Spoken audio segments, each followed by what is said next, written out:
கமல் வந்து எஸ்கே மேலே நம்பிக்கை வச்சு இந்த படம் கொடுத்தார் இல்லையா, மிகப்பெரிய ஹிட் ஆச்சு. கமலுக்கு பெரிய பல பிரச்சனைகளை தீர்த்து வச்சுச்சு.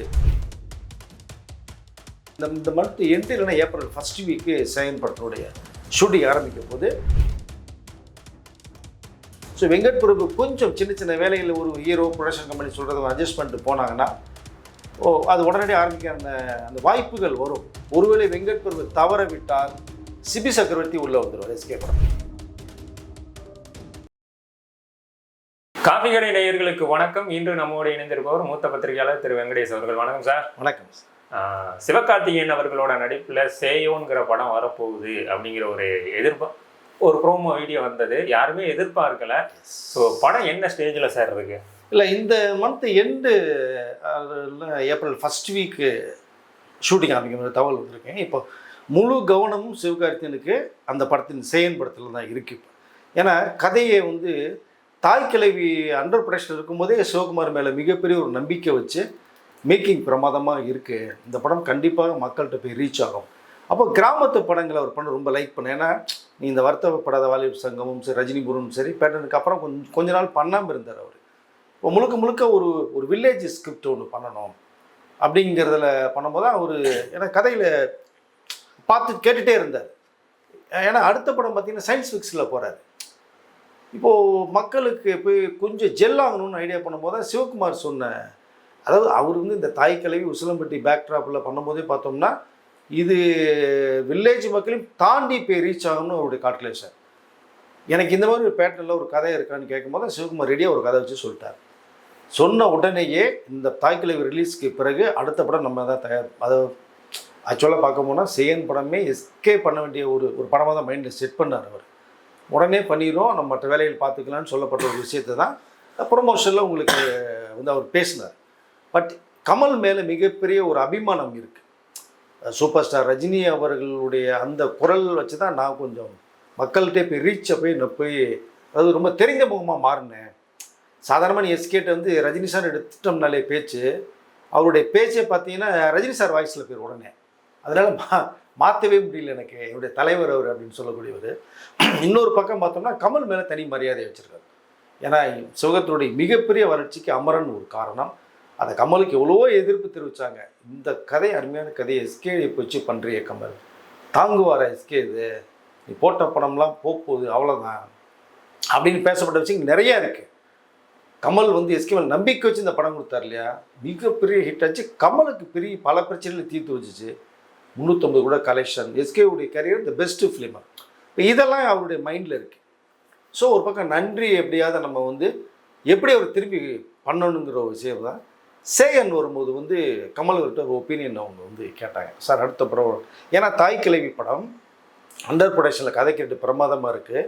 தாய் கிழவி படத்தை வந்து கமல் அவர்கள் வந்து பார்க்கணுன்னு சொல்லும் போதே பார்த்துட்டு வந்து உடனே ஒரு ஒப்பீனியன் கொடுத்தாங்க. பிரமாதமான ஒரு ஸ்கிரிப்ட் இது, இந்த படம் வந்து ராதியாக பிச்சிருக்காங்க, மக்கள் மத்தியில் மிகப்பெரிய ஒரு செல்வாக்கு இருக்கும், பெரும் இது அப்படிங்கிற நம்பிக்கை கொடுத்தார்.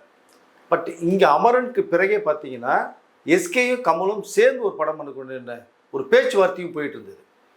அது அப்படியே இருந்தது. ஏன்னா அடுத்த ப்ராசஸில் கமல் போனதுனால இந்த கேப்பில் வந்து எஸ்கே போய் சொல்லும் போது தான் உடனே அவர் கதையே கேட்கலையா கமல்ஹாசன் சார், இல்லை சார் நீங்கள் கதை தயவுசெய்து கேட்டுருங்க, நான் பண்ண போகிறேன் அப்படிங்கும்போது அந்த படத்தை நான் பண்ணுறேன்ட்டான் அவரே வார்த்தை. இது எஸ்கே எதிர்பார்க்கல, உடனே பண்ணுங்க சார்.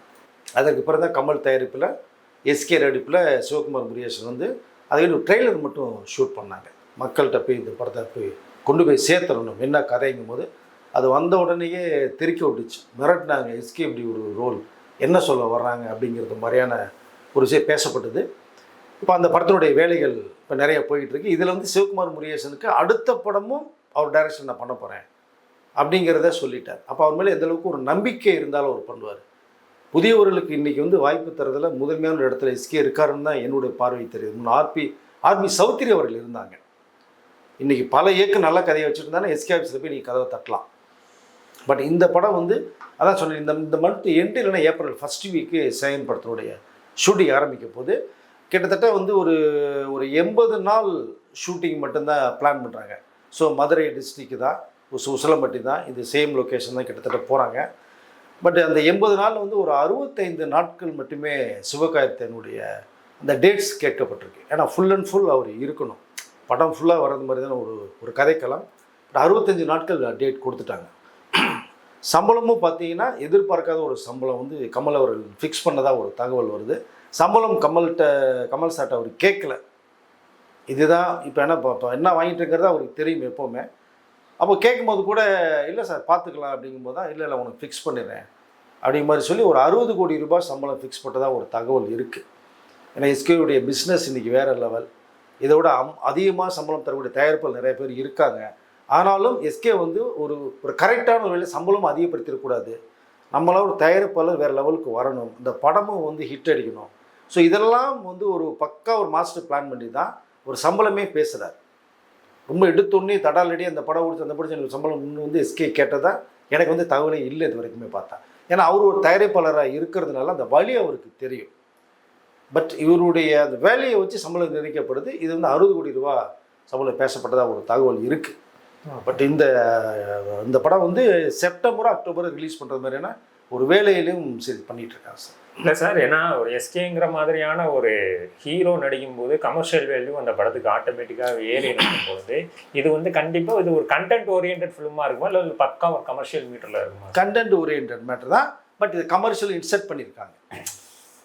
இதுக்குள்ளே வந்து பார்த்தீங்கன்னா அதாவது காமெடி எஸ்கே அந்தளவுக்கு பண்ணுவார் உங்களுக்கு தெரியும். அந்த ஹியூமர் சென்ஸ் வந்து பேசிக்காகவே அவருக்கு இருக்குது.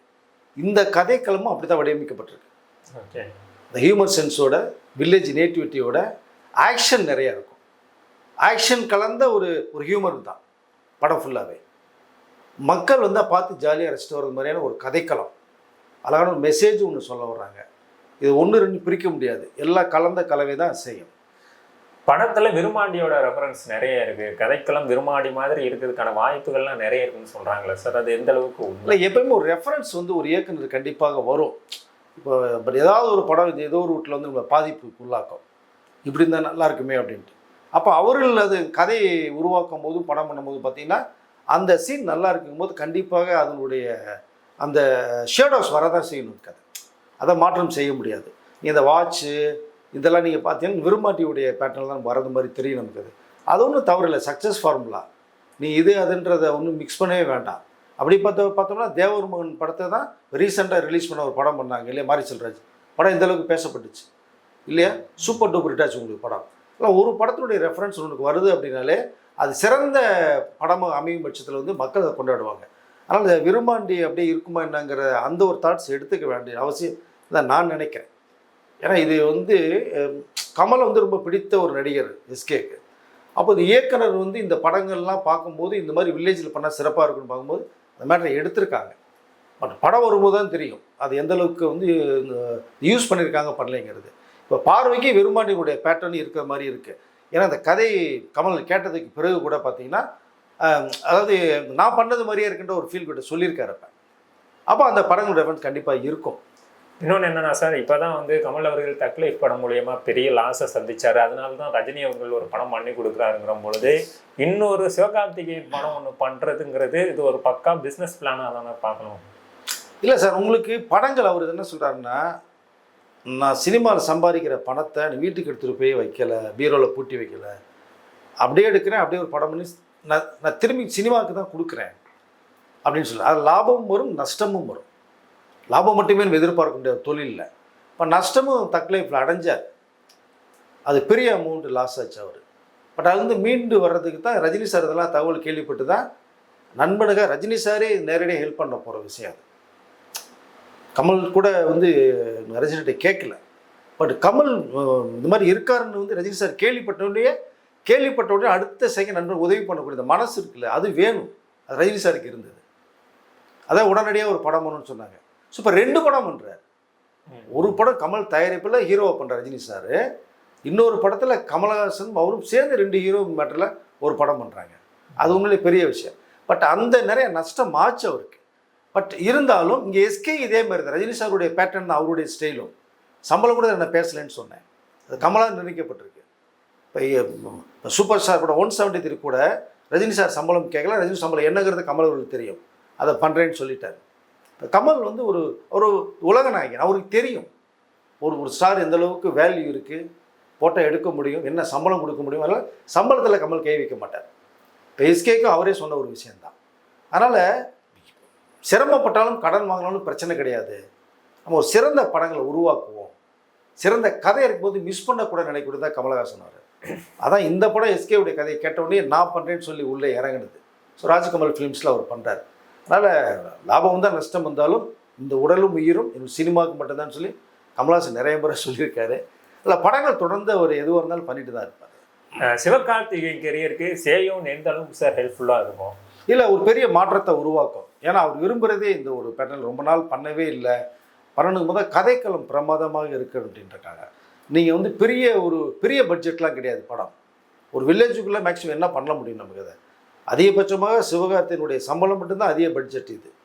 அது கமல்களை விருப்பப்பட்டு தர்றது. அது எஸ்கே ஃபோர்ஸ் பண்ண கிடையாது. படம் பண்ணுவோம் சார், பார்த்துக்கலாம் நம்ம. கமல் இல்லைப்பா இது உனக்கு சம்பளம்ட்டான். ஸோ பண்ணல, லோ பட்ஜெட் தான் தேவை. அது லோ பட்ஜெட்னா ரொம்பவும் கிடையாது. இந்த கதைக்கு என்ன தேவையோ அதை பண்ணுறாங்க. சொல்ல இந்த படம் கதை நல்லா இருக்கிறதுனால இந்த படம் சிறப்பாக ஓடுன்ற நம்பிக்கை எஸ்கேக்கு இருக்குது. இது மக்கள்கிட்ட போய் ரீச் ஆகும், மக்கள் இந்த படத்தை வெற்றி படமாக்குவாங்கன்னு. தாய்க்கிழவி அப்படி தான் சொன்னார். நிறைய பேர் சொன்னாங்க, தாய்க்கிழவி டைட்டில் வைக்கிறீங்க, இது எப்படி ராதியாக போடுறீங்க, எப்படி இருக்கும். இந்த படம் மக்கள்கிட்ட ரீச் ஆகும், கண்டிப்பாக வசூலில் வெற்றி அடைந்தார். கிட்டத்தட்ட 15 கோடிக்கு மேலே கலெக்ஷன் ஆகிருக்கு இந்த படம். ஒரு 4 நாள் இல்லை, மக்கள் கொண்டாடிட்டு இருக்காங்க. இன்னமும் படம் ஹவுஸ்ஃபுல்லாக போகுது. தியேட்டரை இன்க்ரீஸ் பண்ணியிருக்காங்க நிறைய தியேட்டர்ஸை. அப்போ ஒரு கதை கேட்கும்போது அந்த ஹீரோ முடிவு பண்ணிடுவாங்க. இந்த கதை கேட்டோடனே சிவகார்த்திகேயன் முடிவு பண்ணார், நமக்கு ஒரு பெரிய பிரேக் தரும், மெகா ஹிட் அடிக்கும், வசூல் ரீதியாக பல சாதனைகள் படைக்கணும்னு நம்பிக்கை அவருக்கு இருக்குது இந்த கதையின் மேலே. Okay sir. இந்த வெங்கட் பிரபு அவர்களோட படம் ரொம்ப நாளாக தள்ளி போயிட்டு, கோட் படத்துக்கு முன்னாடியே சிவகார்த்திகேயன் கூட சேர்த்து படம் பண்ண வேண்டியது என்ன சார் பிரச்சனை? இல்லை, அது ஒன்றும் இல்லை. கதையெல்லாம் கேட்டாங்க, அமெரிக்காவில் 2 பேரும் போயிட்டு வந்தாங்க. சயின்ஸ் ஃபிக்ஸ் படம் அது. கொஞ்சம் டேஸ் அதிகமாக எடுக்கும். கிட்டத்தட்ட ஒரு 125 டேஸ்க்கு மேலே தேவைப்படுற மாதிரி ஒரு தகவல் வந்திருக்கு. எஸ்கேட்ட பேசிட்டாங்க. அது வந்து ஆக்சுவலாக ஒரு படத்துக்கு ஹீரோங்கிற டேட்டே பார்த்தீங்கன்னா அதிகபட்சம் ஒரு 50 நாள் தான் தேவைப்படும். ஒரு 70 சீன் தான் ஒரு படத்தினுடைய. நீங்கள் இந்த 2.5 மணி நேரம் படம் பார்க்குறீங்களா, அது 60 சீன் தான் வரும். ஒரு 2.25 மணி நேரம் அப்படிங்கும்போது ஒரு கூடுதலாக 10 சீன் அதிகப்படுத்துவாங்க. ஸோ 70 சீன் வரும். இப்போ 70 சீனுங்கும் போது வந்து ஒரு 50 நாள் தான் ஹீரோக்களுடைய தேவையை. கூட கொஞ்சம் முன்ன பண்ண ஒரு 60 நாள் எடுத்துக்குவாங்க. பட் இந்த படத்திற்கு வந்து அப்படியே, அதாவது 2 மடங்கு டேட், ஒரு 125 டேஸ். அப்போது சம்பளம் யார்ட்டையுமே இப்போ தான் சொன்னேன் நான், எஸ்கே வந்து இவ்வளோ வேணும் டைட் பண்ணவே மாட்டார். ஸோ தயாரிப்பில் கஷ்டத்தை கொடுக்கக்கூடாது, ஆனால் அவரோட மார்க்கெட் தெரிஞ்சு பண்ணுவாங்க அப்படின்னு சத்யஜோதி ஃபிலிம்ஸ் தான் தயாரிக்கிறாங்க. அப்போது எஸ்கேக்கு ஒரு சம்பளம்னு பேசப்படும் போது வந்து ஹெல்ப் பண்ணியிருக்காரு. எஸ்கே வந்து ஹெல்ப் பண்ணியிருக்காரு. ஆக்சுவலாக சொல்ல போனால் பண்ணுவோம் சார் நம்ம, ஓகே. ஸோ கதை கேட்கப்படுது. அமெரிக்கா போயிட்டு வர்றாங்க. செலவில் வரைக்கும் நிறையா வந்து இறங்கிருச்சு. இப்போ ப்ரீ ப்ரொடக்ஷன் வந்து இறங்கியிருக்கு. கதையில் சில மாற்றங்கள் தேவைப்படுது.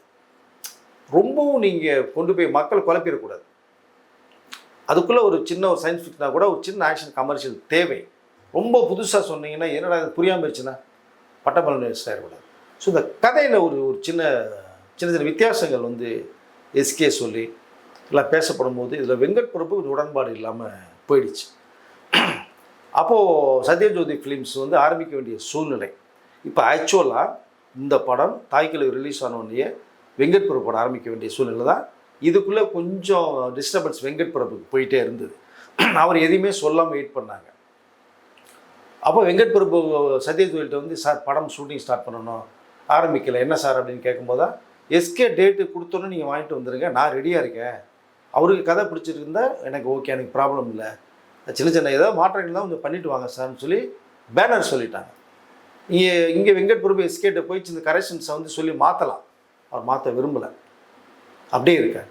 பட் ஆக்சுவலாக இந்த டேட் வர பார்க்க போனால் சிபி சக்கரவர்த்தி பண்ண வேண்டிய டேட் படம் தான் இது. சேயம் கிடையாது, வெங்கட் பிரபு படம் அந்த டேட்ஸு. அதுதான் சிபி சக்கரவர்த்தி பிளான் பண்ணி பண்ணலாங்கும் போது தான் அவருக்கு ஒரு ஜாக் பாட்டா சூப்பர் ஸ்டார் ரஜினிஷோட படத்தை கொண்ட வாய்ப்புகள் சிபி சக்கரவர்த்தி வந்துச்சு 173. அதை நான் முடிச்சுட்டு வந்துடுறேன், ஒரு 6 மாதம் தான் அந்த ப்ராஜெக்ட்டுக்கும் போது எஸ்கே வந்து ஐயோ தலைவர் படம் நீங்கள் முடிச்சுட்டு வாங்க சிபி, வந்தோன்னா பண்ணிக்குவோம் அப்படின்ட்டாங்க. இப்போ அந்த டேட் கொஞ்சம் ஃப்ரீயாக இருக்க மாதிரி ஒரு வரும்போது தான் வெங்கட் பிரபு படத்தை ஆரம்பிக்கலான்னு போனாங்க. அதுக்கு வேண்டிய ப்ரீ ப்ரொடக்ஷன் நிறைய முன்னாடியே பண்ணிட்டாங்க. ஆனால் இந்த ஸ்கிரிப்ட் ஒர்க்கில் கொஞ்சம் லேட் ஆகுது. அது வெங்கட் பிரபு வந்து கொஞ்சம் அந்த இதுக்குள்ளே உடன்பாடு படாமல் இருக்கார். அப்போ இந்த டைமிங்கில் சிவகுமார் முருகேசன் கதை ஒன்று சொல்கிறார். எஸ்கே ரொம்ப நாளாக பண்ணணும்னு நினச்சிட்டு இருந்த ஒரு ஸ்கிரிப்ட் அது, வில்லேஜ் மட்டும் கரெக்டாக ஆப்டாக வருது.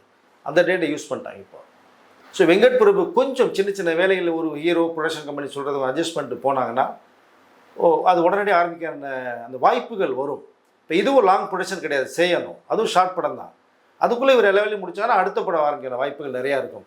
ஒருவேளை வெங்கட் பிரபு தவற விட்டால் சிபி சக்கரவர்த்தி உள்ளே வந்துடுவார் எஸ்கே படம் மட்டும். ஓகே சார், நிறைய தகவலை பயந்துக்கிட்டீங்க, ரொம்ப நன்றி. நன்றி சார்.